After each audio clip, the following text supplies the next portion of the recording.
Hey, just a reminder that this episode has a photosensitivity warning, and I even included the one the game gives you. But it's got flashing lights and bright strobe effects and stuff. So if that affects you negatively, maybe sit this one out and go watch some of my other cool videos. Okay. Hey, welcome back to Pete Plays. Hey, we're playing Vampire Survivors again. And guess what? We're in a new location because I had to go ahead and call the closet studio experiment a positive failure. It wasn't really a failure. It was just a sort of like, this isn't going to work. But it's okay because we're back. And I've got a good setup here, and also I've got a towel over this window.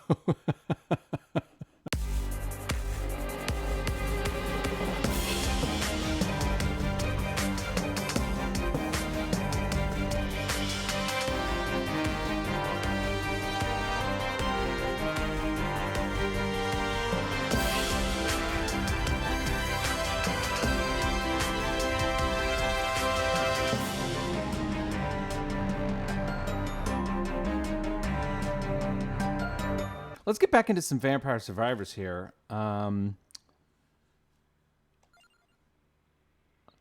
can we buy this person yet? Yes, we can. Why not? Let's do one here with the Asunta. And let's see what kind of levels. I don't think Gallo Tower is a good one. Probably not the boss rush either. Let's do the dairy plant. Hyper hurry arcanas. Moms are tough. Oh, and we can. Oh yeah.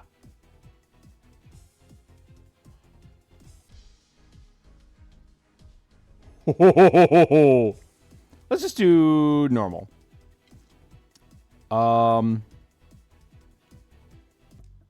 I kind of do want to check out some of these other songs. Spooky. I'm gonna have to give that one a hard no. The Foscari song is cool.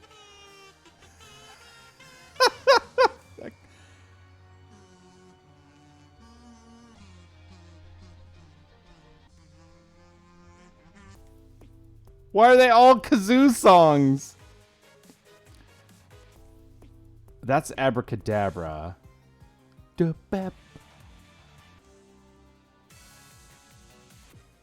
Where's the one I really like? Ooh. Oh, this one's my favorite. I'm Every Reaper is my favorite one. So let's do it. Let's go with Blood Astronomia. Yeah, so the deal here is, like, you get these... Let's go lightning. You get these, like, forward whips. But the tough part is they come out... Why don't we try for that? They come out based on your movement, right? So if I don't move, they come out slower. But if I do move, they come out the face there.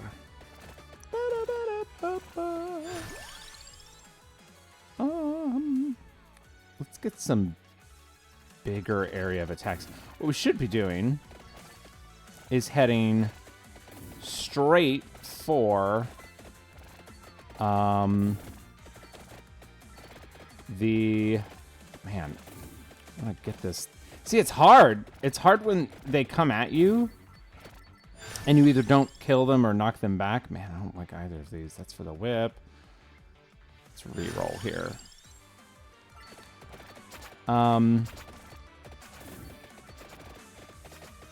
Yeah, see, I gotta kind of like, there we go.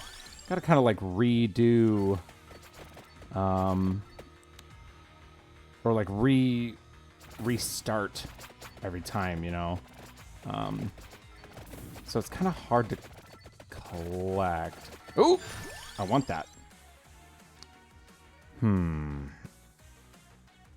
Let's just go with this.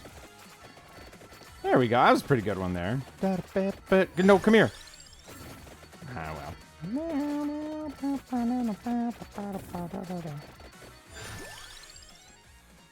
Ooh, I think garlic's going to be really good here.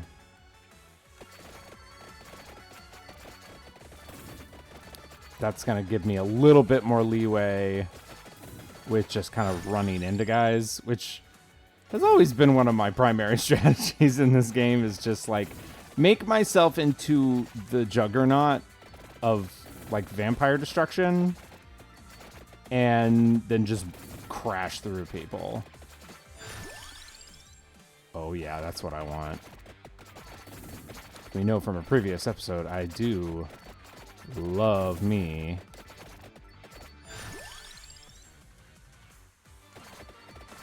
that gives me more area of damage. It's already in the stage. I don't like any of these. Oh yes, need that for sure. Give me some food. Yeah, see, it's like half as fast. I kind of caught that little vampire, little Dracula boy. Talk about the Dracula boy. Whoa! Must have gotten a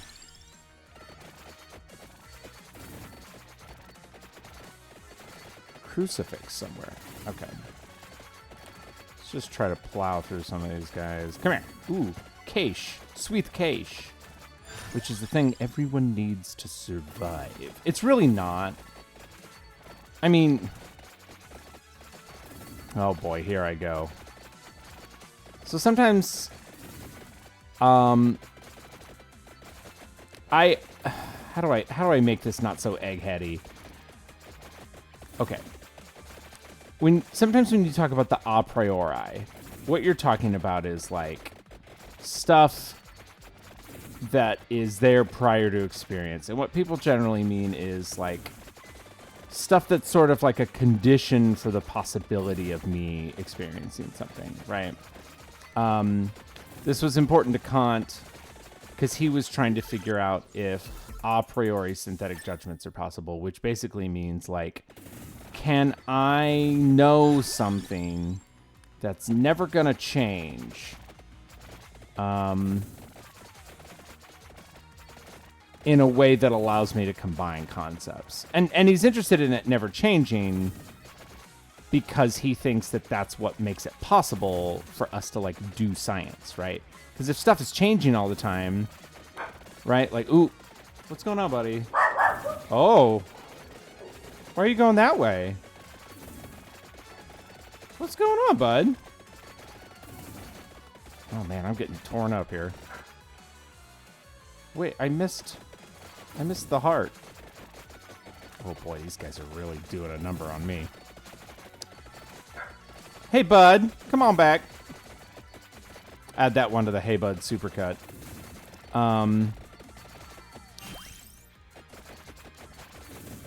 Yes! Ooh, that's a good one.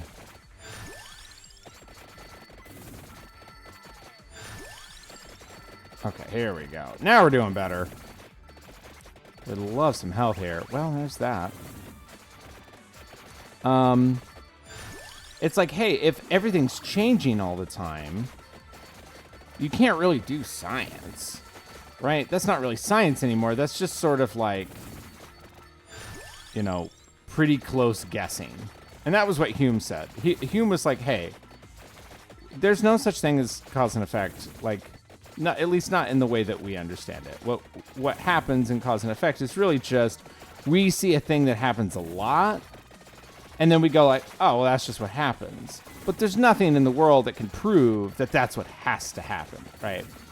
Just because the sun has come up in the east a gajillion times doesn't mean that it has to.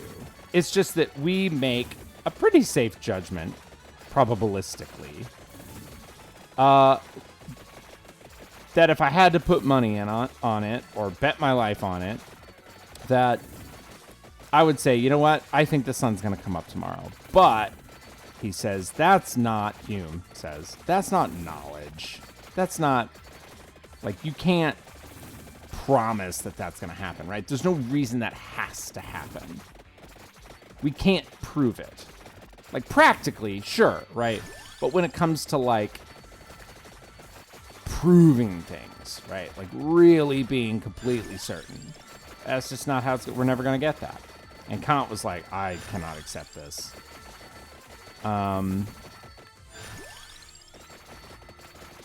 And so he set out to be like, how can I, without the benefit of experience, here's the thing that happened a zillion times, know that something is definitely going to happen. Because he thought, if I can't do that, well then, science is boo-boo, right? Kind of doesn't matter. I've been spending too much time. Let's see if I can just get to this ring. Aha!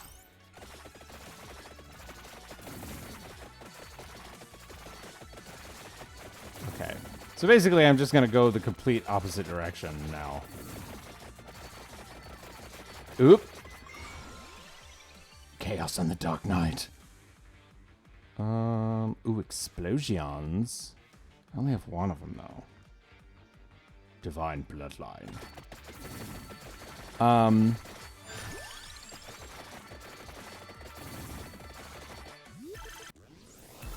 Okay, so that's a priori, right? Prior to experience. Foucault is going to say, hey, there's no such thing as Kant's, like, magical a priori that just works all the time, right? Every new era and civilization, I'm not doing great right now. I got to find some help. Every new era or civilization or time period or whatever has its, like, own way of doing things, right? And it kind of sets the stage for how things work, right? And so he's going to say, like, hey, if you went back to King Arthur's time and were like, man, those germs, am I right? He says not only would they think you were quite silly, you would also be wrong. You wouldn't be like, well, I just know the real science, right? Like, that's not, if you think science works that way, you're kind of like not doing science, right? You can't just be like, well, that wasn't really science. Now we're doing the real science. Because that undermines, like, what science is supposed to do, right? Now, science is supposed to, like, continually, like, improve. But the whole idea is we discover something that as we're doing it, like, just, oh, this is bad. This is really bad. That as we're doing it, like, this becomes the new way to do it. This becomes correct, right? We call this something like processes of knowledge verification.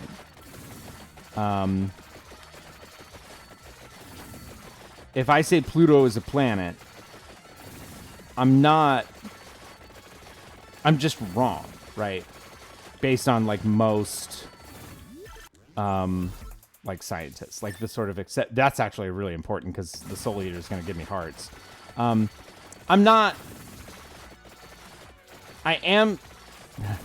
am presenting, like, a competing theory, right? But also based on, like, just the way that there is a sort of established regime of, like, who gets to decide what's correct. Like, I'm just wrong.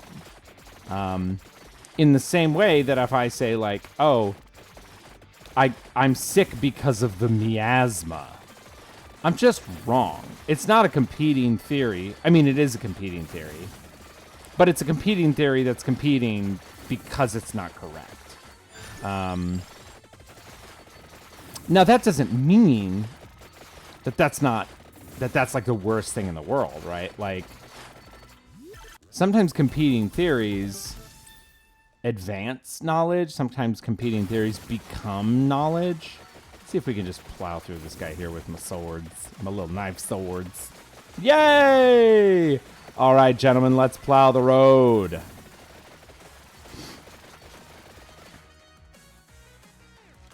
I don't know if I'm going to be able to get all the way down there. See, one of the things that's really clever, this is a brief aside, clever about this game is like they know that you can never get rid of all these people fast enough and also collect all the stuff, which is why you basically have to use curses. Like, you have to increase the number of enemies that come, but that means that you have to continually, like, get better and have interesting builds. And, right, it's a really, really impressive game. Because of the way that they're just like, yeah, you thought you turned on easy mode, but surprise, is not.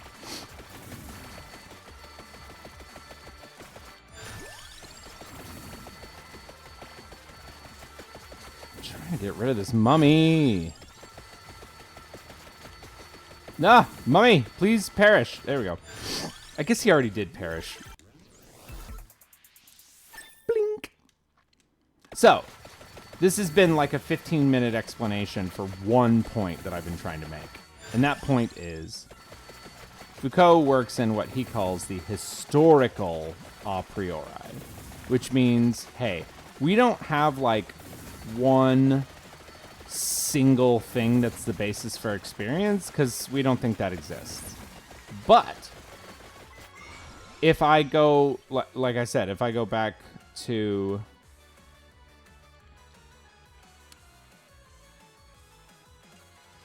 I gotta figure out what I want here.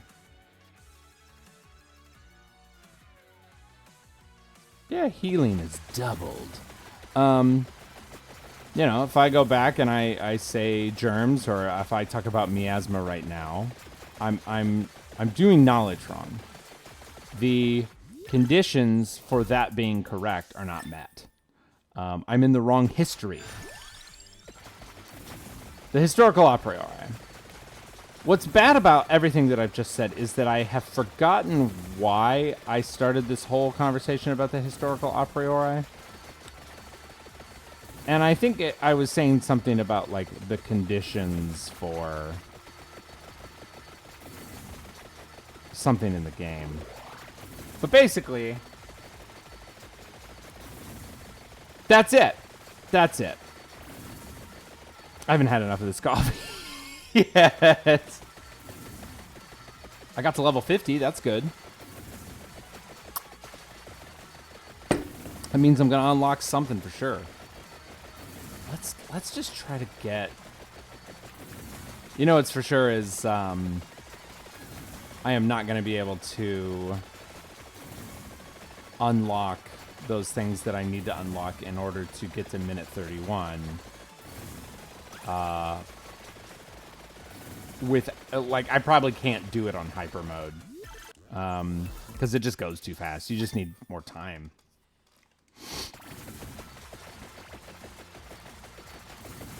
Whee! Okay. But I want to find the ring and see if I can get close. I don't think I'm going to be able to level up enough. But once I at least start kind of standing still. How close am I? Oh, I'm very close. So I should see Angry Man here. Yep. Hi, Angry Man.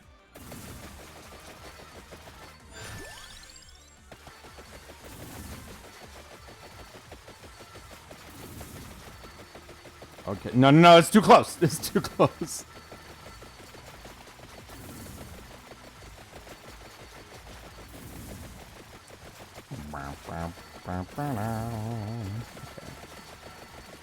This is a good little move here. Oh.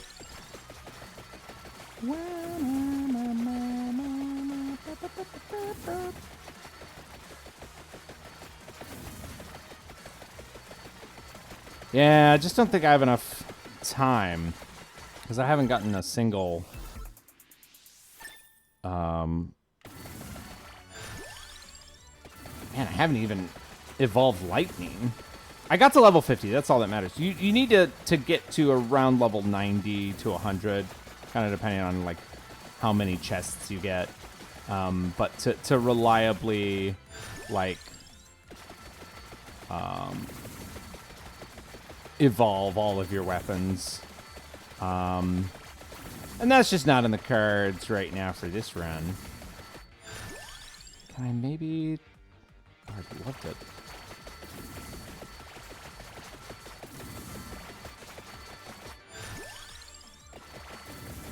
Oh, yeah! Oh, I am a destruction machine now.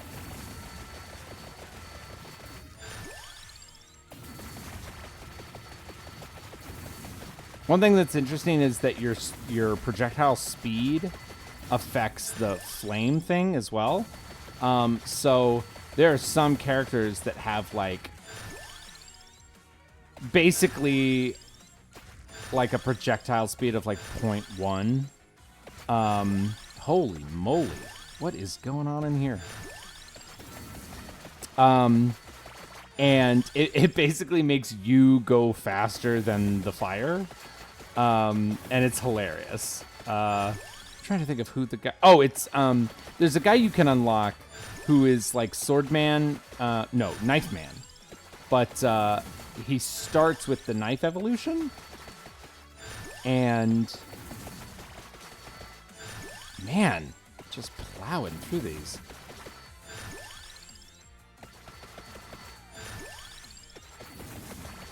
He starts with the knife evolution, but it's very, very slow. Like, his projectile speed is incredibly slow. So basically, you just create these giant walls of knives, which is really funny to watch. Let's see if I can get some of this nonsense here. Oh, yes, I did it! I got the infinite corridor, halves the enemy's health. So it means that I don't have the, oh man. I probably won't be able to do it still, but,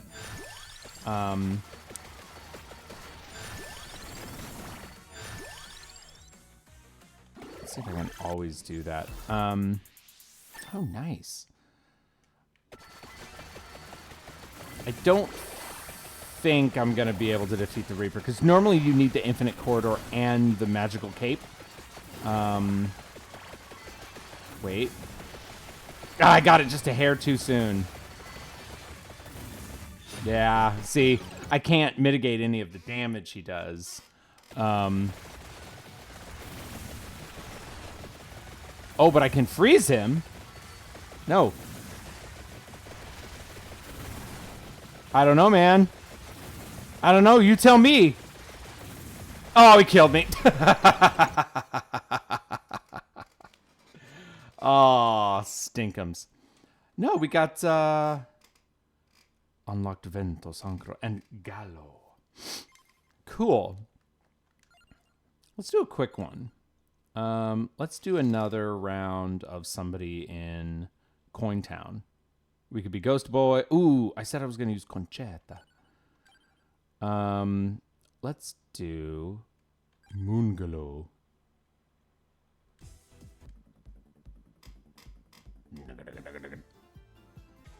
Oh, I do kind of like this one a lot. Yeah.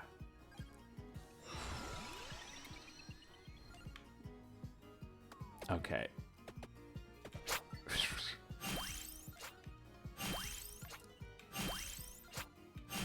Oh, I'm gonna curse myself. So basically, it makes these little things go behind you, and then they shoot when you stop.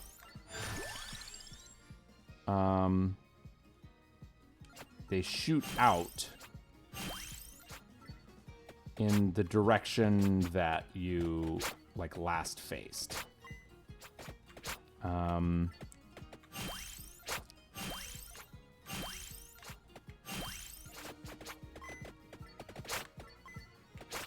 Yeah, see, so it can be kind of hard to control them sometimes.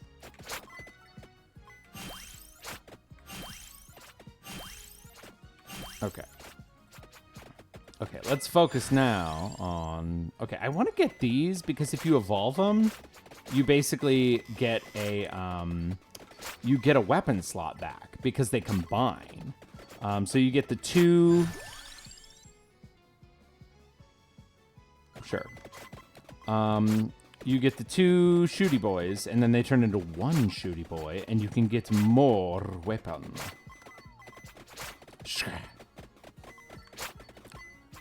When I was like doing this like a ton on my phone, I was like, man, I'm so good at this. I'm like a master. And then I went to the subreddit and I watched people that had just broken the game, and I thought, oh, nope, they're way ahead of me. I am not the master I supposed that I was.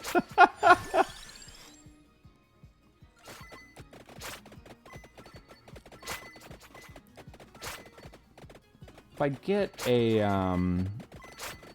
no, go that way. Sometimes the joystick will...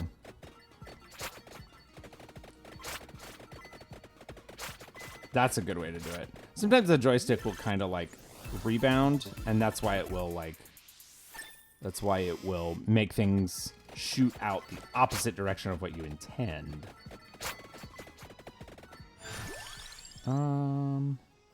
I don't know. Give me more anemones. They should fear me. They should fear me. Do not fear me, enemies. No, do fear me, enemies. Whoops. It's also really cool when you get the mask fully evolved, because then it's just like coin central. Okay. Flash. Ah, savior of the universe.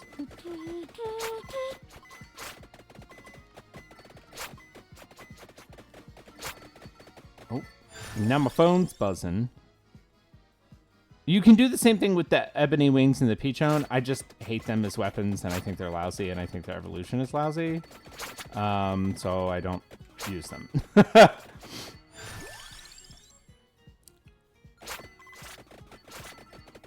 Okay.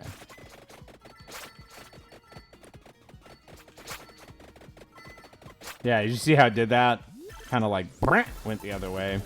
That could be just a controller issue of my individual controller. Or it could be a controller issue of that's how controllers work. Oh man, I do like having this. Okay.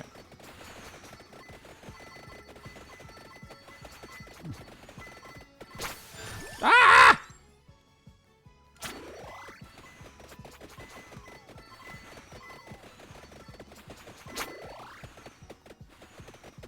Okay. I want...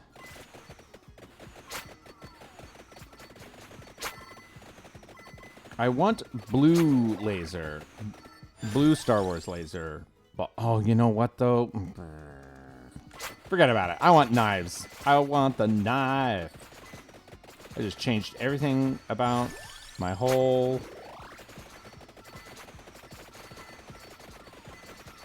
plan. It wasn't really my whole plan.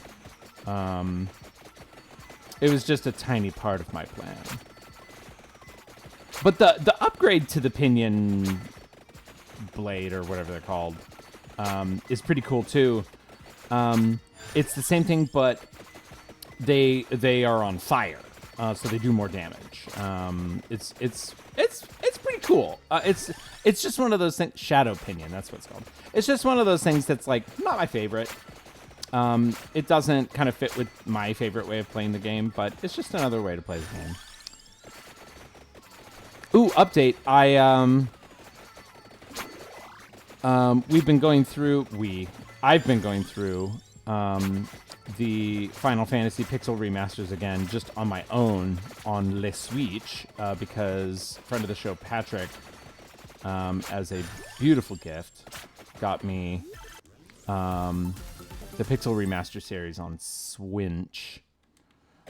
And I beat Final Fantasy IV. And I have a new Instagram. It's the handle is Welcome Back to Pete Plays, because I got locked out of my old Pete Plays Instagram, and also I hadn't posted on it in 4 years. So I thought, you know what, let's just start fresh. So yeah, look out for that. It's just Welcome Back to Pete Plays, all one word. But I posted a picture of my team in the final dungeon in FF4. And I got everyone to level 99, and I got 9.9 million, 999, gold. And I beat Zeramus, the final boss, in 45 seconds. And it was awesome. It was so fun. It's like, that is, I used to, scoff isn't the right word, but I was kind of like, why would you spend all that time doing that? But one, it's really fun when you get that strong. But also, the Pixel Remaster has this ability to basically turn up the experience you earn by 4 times. You can also turn it down to half. So it's just sort of like difficulty modifiers that can make it easier or harder, that can sort of change the way you play the game, that are quite fun. And I really enjoyed it. Yes, now I have Valkyrie Turner. Bigger, longer, faster, stronger. Bigger, faster, and stronger too. His coconut gun can fire in spurts. I'm getting beat up a little bit here. Yeah, see how they are on fire now? I'm on fire. No, go that way. Well, stop it. You guys are too much. Well, this is no good. Oh, dear. Okay, here we go.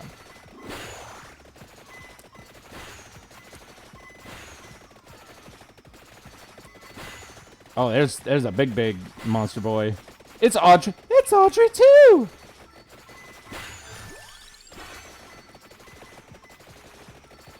There we go. Feed me, Seymour.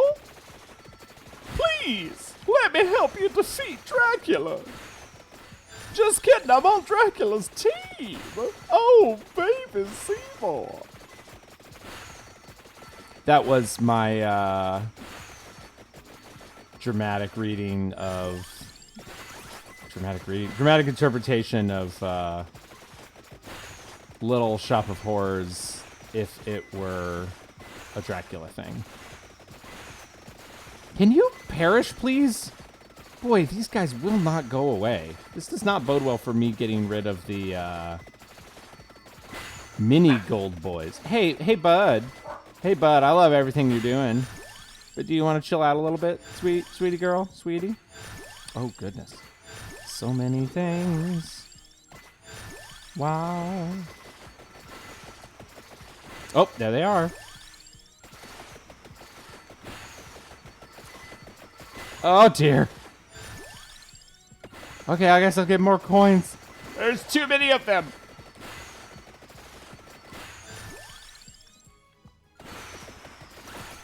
Oh, this is perfect.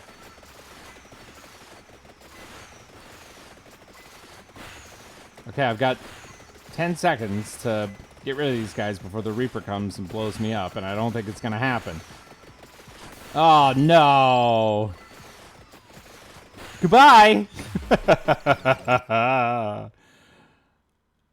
Let's do it again. Goodbye.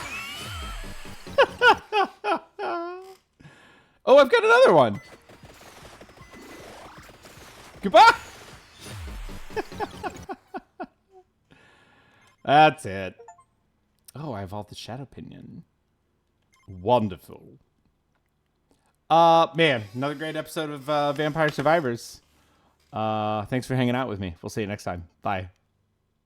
You said, "Hi, welcome to Pete Plays." Hi, welcome to the authoritarian takeover of Pete Plays. What everyone does in the face of attack, endlessly spin the ship. Hey, remember when one shark attacked me? Up from the grave he rose. Thanks for the coins. Here's my poster. The name is Ramen Flowbottom. I hope they remember you, Shark.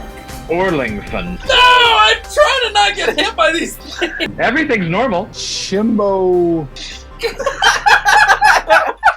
Okay. Consider this interview concluded.